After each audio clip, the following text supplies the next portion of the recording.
happy Sunday. I'm not sure when you'll be seeing this, but happy Sunday. Happy the day after full moon. Happy perfect time to talk about allowing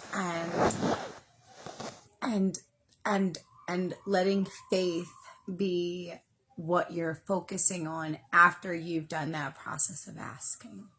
That period of, especially after a full moon ritual or after a time of letting go of things that you feel like are holding you back, or even just getting started with this sort of a work, even with getting started wherever you are, there's got to be times for breaks so that you can let what you've learned land in the body so that it makes sense. We can all pick up a book and read it, but for us to really know it in our body so that we can just know it, that takes a little bit more experience and letting us think about it. How does that relate to me? Practice it. What am I seeing today? I notice when I meditate with this color, I'm finding this. But for this, I notice this does better with movement.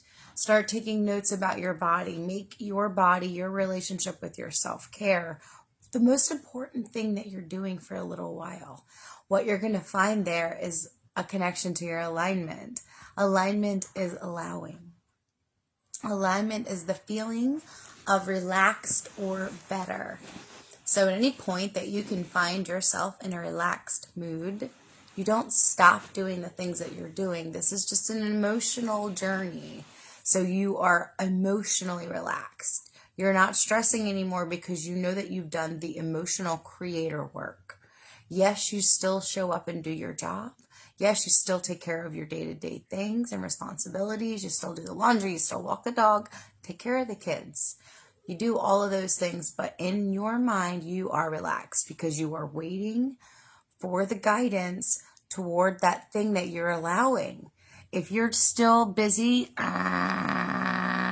I don't want, the thing that you do want can't flow in. There's no way for it to flow because all the water is doing this. Anything that tries to come in is just going to bounce off.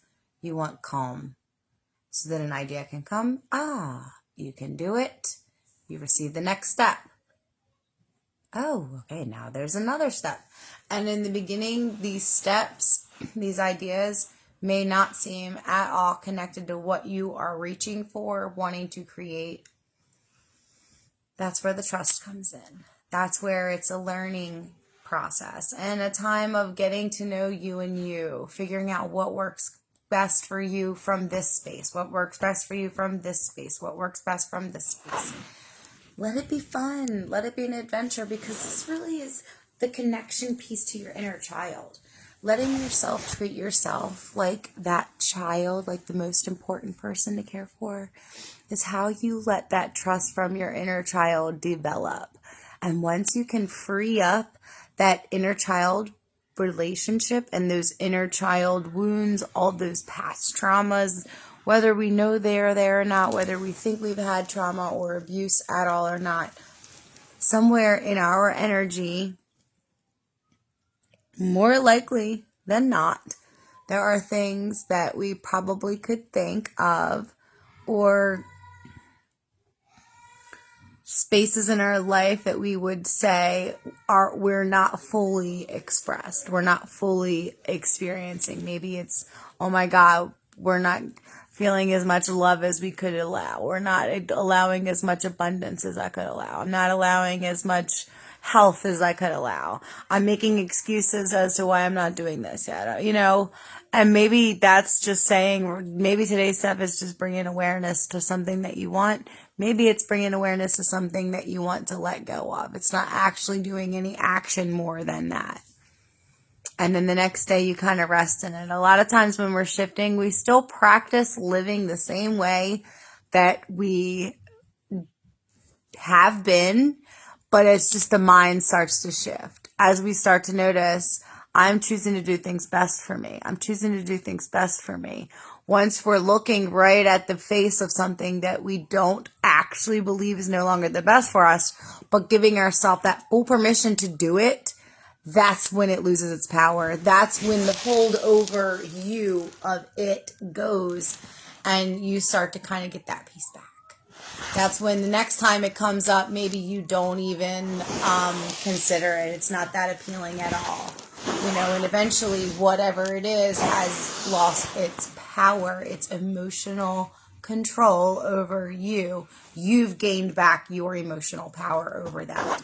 And this work is a one-by-one tuning of all those things. And the way that you figure out what to tune, what to do, what shadow work should I heal now, you do it by tending to your alignment. Each day when you wake up, you're going to have a different life to live into. You'll have a different weather, different people that you deal with work, or leaving your house or not, or on the internet or not, or kids or not, pets or not, whatever your life is. You waking up every day and taking care of you will heal that inner child and tune you to your alignment, and all of your triggers one by one will present. And as you learn to tune and calibrate, that is the process of the shadow work. That is healing. You consciously show up in the world taking care of yourself. Things come up and it's like, God, this fucking sucks. This doesn't feel like healing. This feels like suffering. You notice that. You honor that feeling of unpreferred. I don't like this. My body prefers to be treated with love and kindness, or health and strength and flexibility. I prefer to be able to take care of myself. I prefer to not have to ask permission. Whatever it is that you prefer, take that as not a hit to you, but as a personal moment of discernment. I have chosen this. Decide with the self. Your intention is powerful. I am deciding from here on out, I'm doing this better for me. I'm doing this better for me because I deserve better. Let that be the first thing. As you start to let these ideas, beliefs, patterns, behaviors, addictions, loops, as all of those things start to come aware to you, and as you meet them with love and honor them with what the information that they're delivering to you is, and let them just live out their experience, they won't keep coming back. You won't relive that feeling. You won't have to re-experience, because the universe won't have to reintroduce it into your energetic field. It won't be an energetic match to you anymore, because you personally will calibrate to a different vibration. And as you do that, as you tune one by one, that's the process of shadow work. Each thing will show up. You're not going to like it. You're going to find out why you've been allowing this, whether it's been a conscious or subconscious allowing, whether you just feel like you deserve it or you didn't deserve any better, whether it's a physical or an emotional or a mental condition or situation or whatever it is. This work touches all the realms of the human experience. It touches your work. It touches how you feel about your soul, how you feel about other humans. It touches work life, friend life, social life, physical body, emotional body, mental body, religious, spiritual, all that stuff will start to come at you. And when you start living consciously, it's like, how do I actually feel about this? And unless you're like, I feel good about this. Unless it's something that feels good, then you're going to notice, oh, this may be something I want to get my mind around. I want to believe better about this. I want to feel better about this in my body when it comes into my energetic field, so that it doesn't trigger me to be emotionally afraid or angry or anything except for joy or pleasure. If you only make space for those feelings of relaxation, happiness, joy, pleasure, abundance, surprise, fun, if you're only holding space for that, that's what the universe will provide you with. If you're easily pinging all sorts of fear and doubt and insecurity and instability and unworthiness, the universe will keep providing you that, because as a vibrational being, that's how the dynamic works on the universe's side. As emotional bodies that we are in our human form, it's all translated and navigated through our emotions.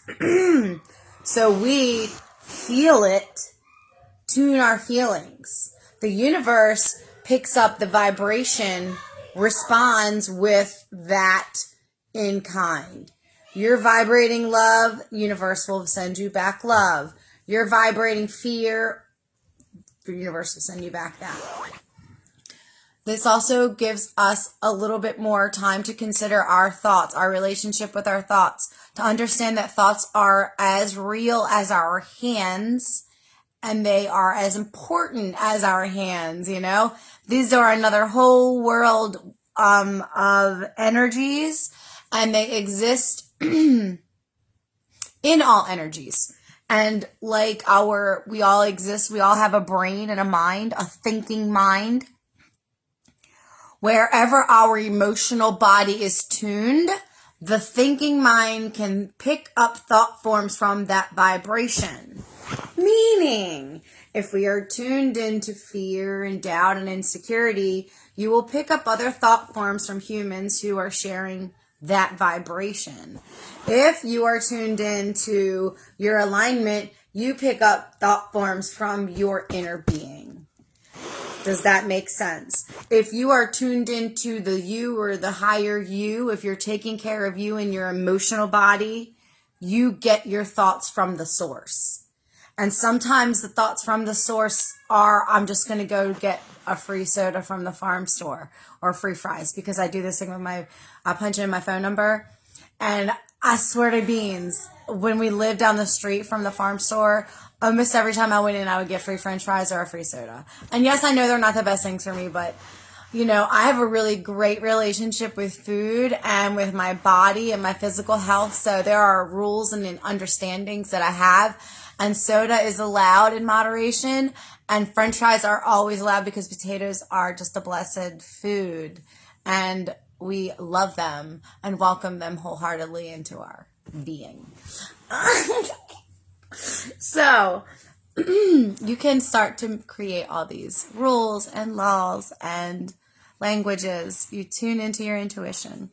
Notice signs from your synchronicity. Decide what they mean. Let your intuition speak back to you through the synchronicity. Notice when you're seeing signs or symbols of colors, foods, something that could connect to an emotional response or boosting or replenishing. When you're feeling tired and you're wanting to push on, consider taking care of your body versus the physical act. Consider taking that time out and taking care of you before the outside of you. Consider you first. Put that as the priority and let that state of alignment start to train you. Your alignment will train you into how to behave. It will tell you when you want to go to bed. It will tell you what you want to eat for your optimal health, for your highest physical being in your body.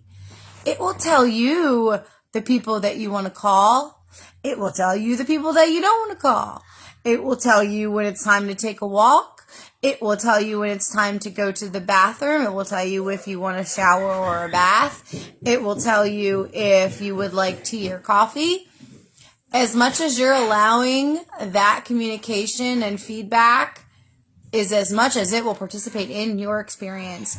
You just get to and have to be the one to invite or invoke and or allow it.